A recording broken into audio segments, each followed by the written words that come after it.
Hey, so welcome to your first week of reading and writing in kindergarten. This week is incredibly important because it is the week that you build all of your routines. So, reading and writing this week is very heavy on routines and expectations, and it should look like that as well at your home.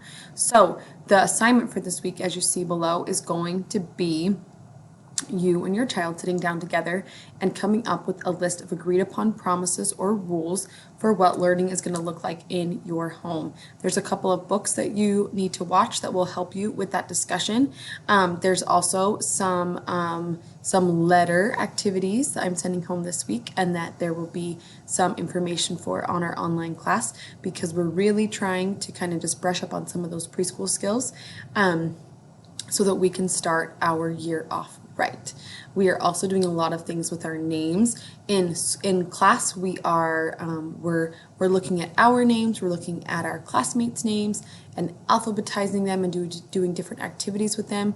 If you'd like to do something similar at your home with the names of people in your family or that live at your home, you could definitely do that.